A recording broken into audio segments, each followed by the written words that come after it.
So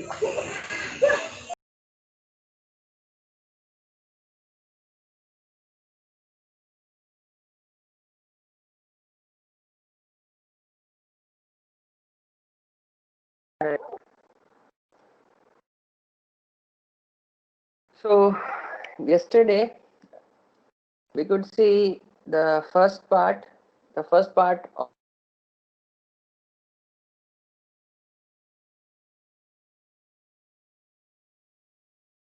of this 46 verses of chapter 1 we could finish. The introduction part, so this was after that the conch shells, drums, bugles, trumpets and horns were all suddenly sounded and the combined sound was tumultuous. And we saw here how a devotee, he's called Daksha or expert. He is expert in any field of service which is needed for Krishna's service. So for Krishna service, a devotee can take up anything. And in general, a devotee is non-violent, but for Krishna service, he can take up even violence. So this was the last verse that we discussed yesterday. So this finishes the first part. Now today we'll start with the second part, the signs of victory. This is from verses 14 to 20. So here we will see how there were different omens which are announcing that sure enough the Pandavas are going to come out victorious in this battle. So here this is the summary of this section from verses 14 to 20. Here Sanjay, he describes various signs of victory for the Pandavas army, especially the transcendental sound of the conch shells of Krishna and Arjuna, which shattered the hearts of the sons of Dhritarashtra. So starting with the first verse, verse 1.14. So on the other side, till now, what we discussed is what is happening in the Kauravas side. Now we are going to see what is happening on the other side of the battlefield, from the Pandavas side. So on the other side, both Lord Krishna and Arjun, they were stationed on a great chariot drawn by white horses, and they all sounded their transcendental conch shells. So we just now saw that how Bhishma Dev, he just sounded his conch shell. So in return of the sound of the conch shell of Bhishma Dev, now the Pandavas are also now going to sound their conch shell. So this is how the both sides they announced that now we are going to attack. Now we are ready for attack. So Bhishma Dev, he sounded the conch shell, and then now here the Pandavas, they are going to sound their conch shells one by one. So here we see that in contrast to the conch shells blown by Bhishma Dev, the conch shells which are blown by Lord Krishna and Arjun, they are described as transcendental. So when Bhishma Dev he blew his conch shell, the sound of that conch shell was not considered transcendental. But here the sound of Krishna's and Arjuna's conch shell is described as being transcendental. So this is another sign of victory of the Pandavas. And why it is described as transcendental? Because of the presence of Lord Krishna. So Krishna, he is transcendental, and obviously his own personal conch shell, that is also transcendental, the Panchajanya conch shell, and Arjun, he sounded his conch shell is also transcendental because he is a devotee of the Lord. So these all conch shells are described as transcendental, but opposite side, Bhishma Dev's conch shell was not described as transcendental. So here we see that Arjun and Krishna, they are being considered on the same platform. They are on the same chariot and they both are on the transcendental platform.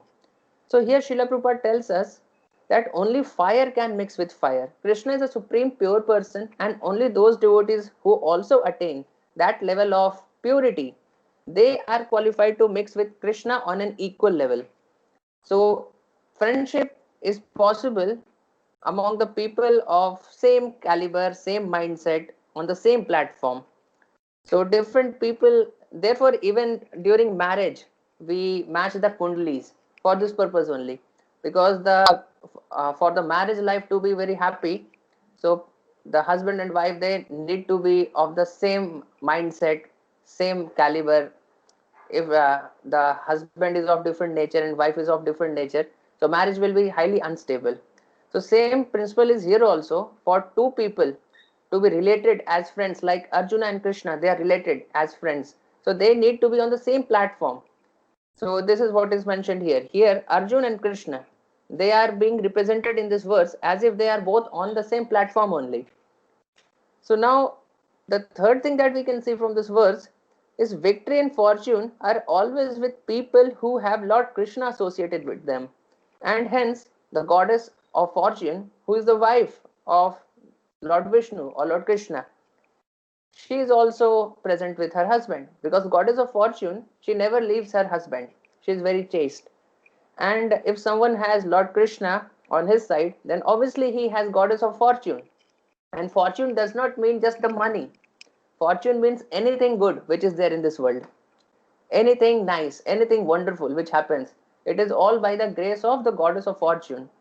So those who have Krishna with them, it's obvious, it's understood that they also have the goddess of fortune, and hence all the good fortune is also there with them.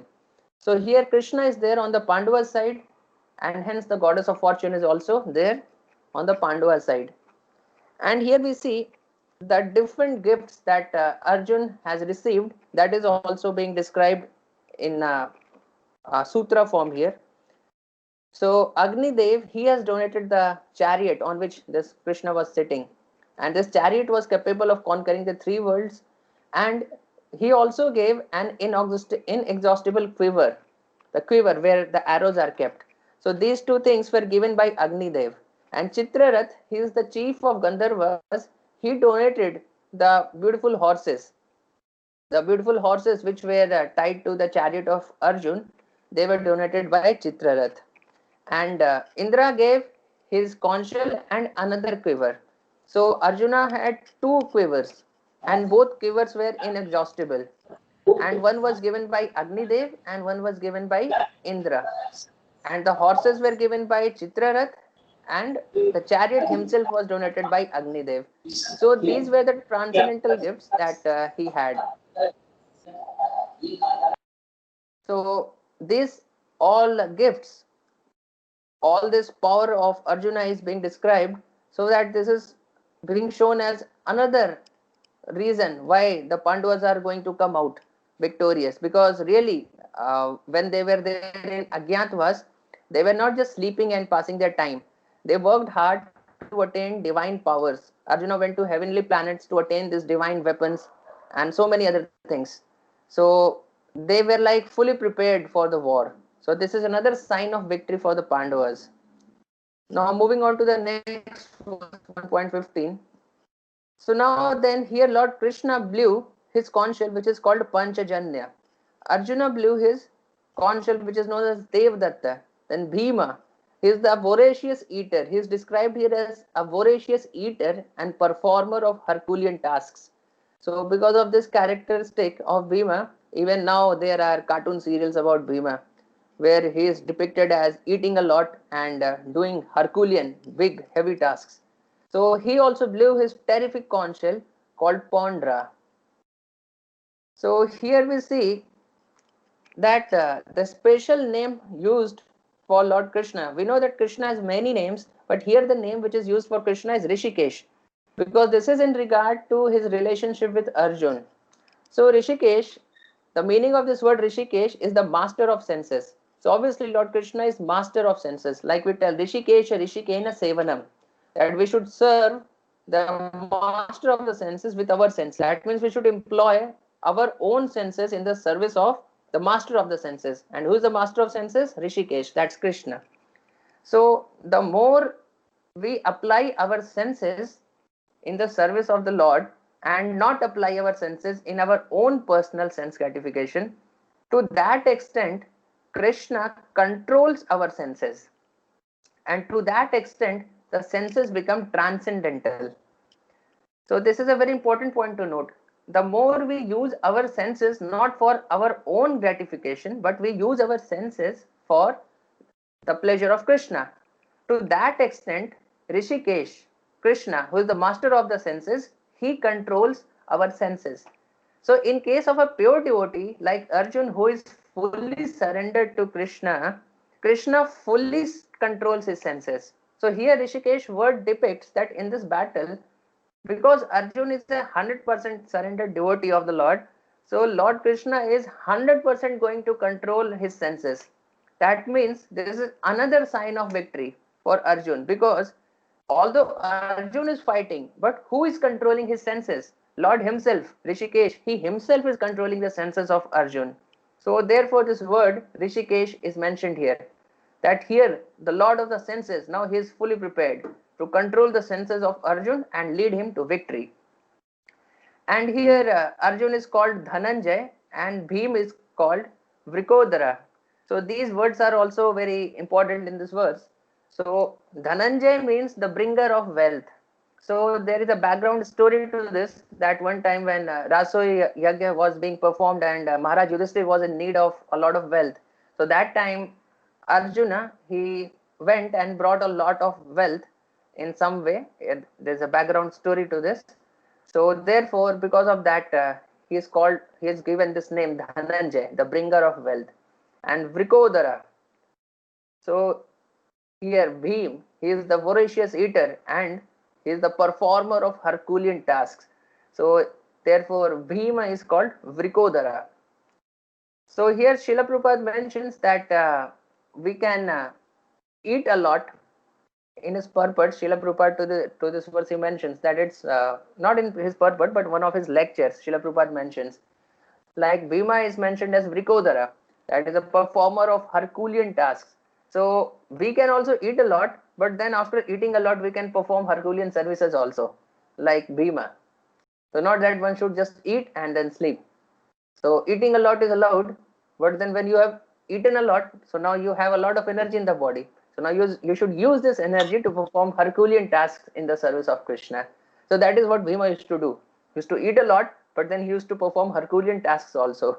So that is being explained by Srila Prabhupada in one of his lectures to these verses. So now the combined sound of the conch shells was very encouraging to the fighters.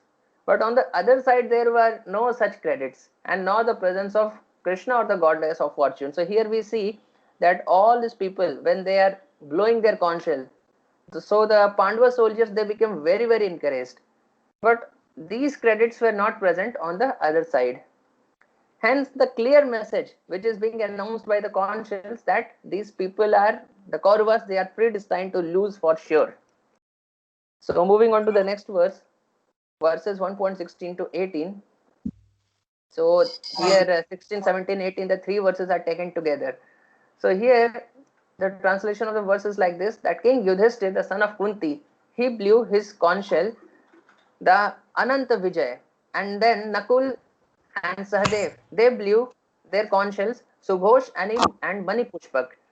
And then the great archer, the king of Kashi, the great fighter Shikhandi, Drishtadyumna, Virat, the unconquerable Satyaki, Drupad, the sons of Draupadi, and others, they all, such as the mighty armed son of Subhadra, Abhimanyu, all these people, they all blew their respective conch shells.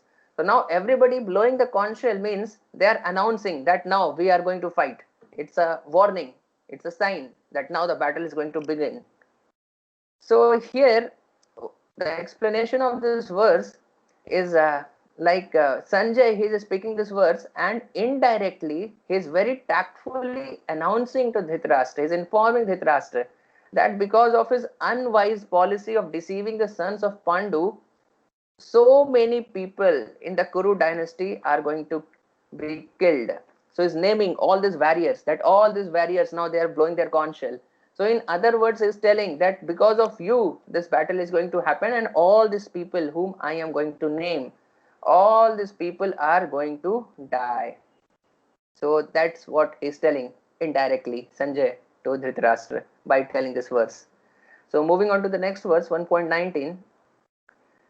So now the translation of this verse is, the blowing of these different conch shells became uproarious, vibrating both in the sky and on the earth. It shattered the hearts of the sons of Dhritarashtra. So we see that when Bhima and others on the side of Duryodhan, when they blew their conch shell, then there was no heartbreaking on the part of Pandavas. But when the Pandavas, when they blew their conch shell, so the combined sound was so uproarious that it just shattered the heart of the Kauravas. So what is the reason behind this? Because one who takes shelter of the Supreme Lord has nothing to fear even in the midst of greatest calamity. Just see the contrast here.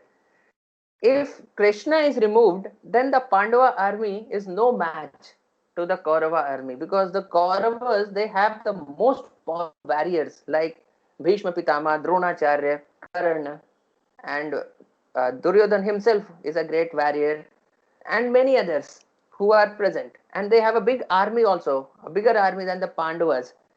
So if Krishna is removed, we can see very clearly that Kauravas are very, very ahead of the Pandavas in military strength.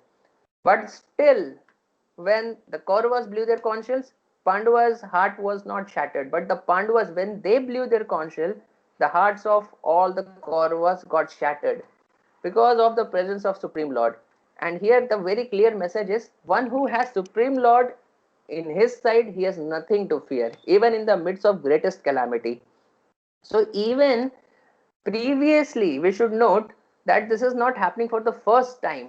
Even previously, there were many tribulations in the lives of Pandavas, but they never lost faith. They were fully confident that in spite of all these difficulties, we shall come out victorious because Krishna is there on our side. And same confidence they have now also. Therefore, all such great warriors, like a warrior like Bhishma Dev, he is blowing his conch shell, but their hearts are not getting shattered because they have full confidence.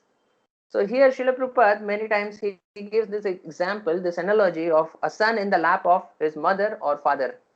So there may be many difficulties, but the son who is there in the lap of his mother or father is very peaceful. Srila Prabhupada shares a personal experience from his life that once he was traveling in a bus, and the conductor of the bus, he asked a child in a joking way that, where is your ticket? And the child said, I have no ticket. So he said, then okay, then you get down from the bus. So then the child showed, here is my father, you cannot make me get down, my father will see. So he was fully confident and he just jumped on the lap of his father, and the conductor was just laughing. So here Prabhupada noticed this event and he saw how a person who is there, how a small child who is on the lap of his father, he is very confident. He has no money, no ticket, nothing, no protection, but he is very happy and satisfied because he is there on the lap of his father. The same thing here Krishna tells the Pandavas, although they had a lot less strength than the Kauravas, still they were very happy, peaceful, and satisfied because they had Krishna.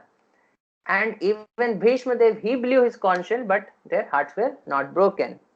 So this confidence is one of the six aspects of Sharanagati, surrender. Avashya Rakshibe Krishna, this confidence on Krishna, that Krishna is surely going to protect.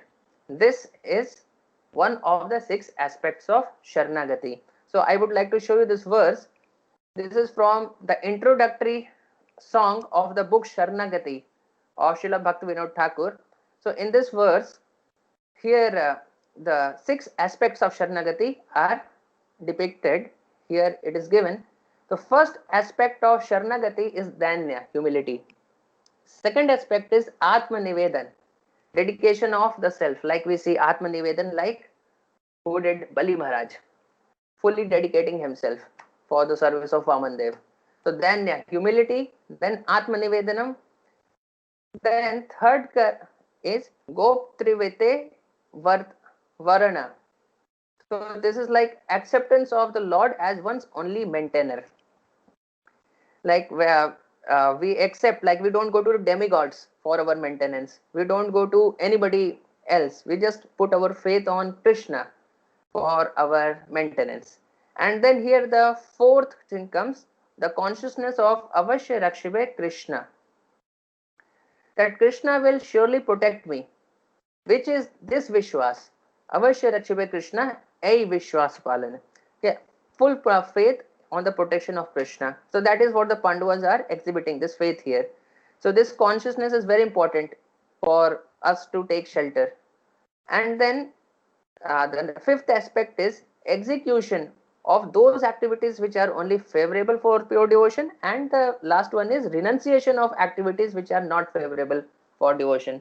So we should note that these are the six qualities. Like we tell that we have to surrender to Lord, surrender to Lord. And Krishna tells also, Sarv dharman parityajya mam ekam sharanam vraja. Abandon all varieties of religion and just surrender unto me. But how to surrender? That is being shown here by Srila Bhaktivinoda Thakur in this verse from his book Sharanagati. The name of the book is only Sharanagati.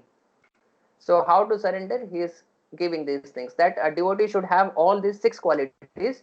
Then one can say that I have taken full shelter of the Lord. So here the Pandavas, they are exhibiting this 4th quality of Avashya Rakshibe Krishna, this full confidence. Okay, so this was 1.19th verse. Moving ahead to 1.20. So here, now at that time, Arjun, the son of Pandu, he was seated in the chariot bearing the flag marked with Hanuman. So Arjuna's chariot, he had on top of it a flag on which Hanumanji was there. So he took up his bow and he prepared to shoot his arrows, the opening arrows. O king, after looking at the sons of Dhritarashtra drawn in military array, Arjun then spoke to Lord Krishna these words. So here another victory signs for the Lord, for Krishna, for the Pandavas, it's there. So we have already seen how Lord Ram is present in the form of Krishna, and goddess Sita is also present in the form of this goddess of fortune, because Krishna is present, so obviously goddess of fortune is also there. And here we see Hanumanji is also present. So all these 3 personalities, Lord Ram, Mother Sita and Hanumanji, all these 3 personalities of Ramayan, they are also present with Arjun. So this is another sign of victory for the Pandavas, because when Lord Ram was there, Hanumanji was there, they all conquered Lanka. Here it is being predicted, because the same personalities are again present with here Arjun also. So he is also going to conquer. And here the presence of Hanumanji on the flag, this represents the blessings of previous acharyas. So here Arjuna was in this mood when he saw the flag bearing Hanumanji's mark, that he was very much praying to Hanumanji that, oh Hanumanji, you are such a great devotee of the Lord that you fought so valiantly for Lord Ram. Please bless me that I can follow in your footsteps, and I can also similar way, I can also fight for Lord Krishna here. And the way you emerged out victorious, similarly please bless that I can also emerge out victorious. So this is the mood of our prayer to the previous acharyas. This is how we should pray to our previous acharyas. Those previous acharyas, they have done a lot of service in the Krishna consciousness movement, and now we are also trying to do some service in spreading this Krishna consciousness movement. So it's very important that we ask for their blessings the same way. Here Arjun, he is in this mood, so in that same mood we should also ask for their blessings. The way you have given your life fully for the propagation of this Krishna consciousness movement, similarly please bless us, O Vaishnav Thakur, that we can also in a similar way give our life for the propagation of this Krishna consciousness movement. So this is there. The next thing that we can see here, that the atmosphere is now fully surcharged. Can you imagine now? The conch shells are blown, and Arjun has already now taken out his arrow and is going to shoot. So it's a fully surcharged atmosphere is there, because the world's most powerful Kshatriyas, they are gathered here, and they are full of this fighting spirit. So here Srila Prabhupada, he mentions in one of his lectures that this war was completely different from the war of 1960s, where the American government, it was drafting the US college students, and US government was sending these people for the fight who were not Kshatriyas. So yesterday we discussed the story of one very senior Maharaj, how he was sent to the battle, but he covered himself from the dead body of another of his partner soldiers, and came back, and he was given a bravery medal for it. We discussed this story yesterday. So this is what happens when people who are not Kshatriyas, who are not trained to fight, they are just out of emergency they are sent. But here it was not the case. They were Kshatriyas, and Kshatriyas means for them there is no fear of battle. They were fully prepared to fight, fully excited about the fight, and they were anticipating. For them it was a great festival. So therefore there were celebrations. They were like there were kettle drums, beating of kettle drums, blowing of trumpets. So there were musicians playing things. Can you imagine? The war is going to happen. It's a matter of life and death, and the musicians are playing, kettle drums are sounding. So for them, it's not a fearful situation. For them, it's a celebration. They're excited about it. So that's a Kshatriya spirit. Not that when the bombs are dropping, you are very fearful and hiding and somehow running away. So these are not that kind of Kshatriyas. They are powerful Kshatriyas, full of the spirit. Therefore, they had so much passion for fight that, do you know that whole day they used to fight, and at night time they used to hardly sleep. Night time they used to drink and eat and be merry and enjoy life and prepare for the next day's war. They had so much passion for the war, hardly they used to sleep also at night, and next day again they were ready for the fight. So this was their passion for the fight. So this is how Srila Prabhupada was telling that this is not the way US government was just taking out college students and sending them for the battle. So these warriors, they were filled with excitement, and when the conch shells blew, just see here it's mentioned that their hair stood on end because of anticipation. Can you imagine that level of excitement? The hairs are standing. And one reason which is mentioned that why they were having so much faith, why they were having so much anticipation of the war, because they had full faith that if they die on the battlefield, sure enough they are going to get entrance into the heavenly planet. So that is what we'll find later. Krishna is telling to Arjun also that, Arjun, why you are fearing this fight? If you win the fight, you will enjoy the kingdom. And if you lose the fight and you die, then you will go to the heavenly planet, because you are fighting for a righteous cause. This is a dharma yuddha. If you die fighting a dharma yuddha, you are going to go to the heavenly planets. And if you win, you will get the kingdom. So why not fight? So similarly, all these Kshatriyas, they are fighting. It was like a dharma yuddha. On the order of Krishna, the battle is happening, and Krishna's personal presence is there on the battlefield. And whoever is going to die, he is going to die in Krishna's personal presence. So sure enough, the people had full faith that even if they are not like fully Krishna's devotee, but they had this much faith that it's a religious battle, and if we die like a Kshatriya, then sure enough we are going to go to the heavenly planets after we leave this body. So they were very excited about it. So the opening arrows of the long awaited battle were now to be released. Just then Arjun, on the brink of the battle, he spoke the next verse. So now from here there starts the third section, Krishna as Bhaktavatsal, from 21 to 27. So what were the next words that Arjuna spoke just when he is about to shoot the first arrow, and what happened next? So all these things we will discuss in our next session maybe. So today already our time is up. So anybody wants to ask anything? Anybody has any questions? Please let me know. Anybody wants to say something?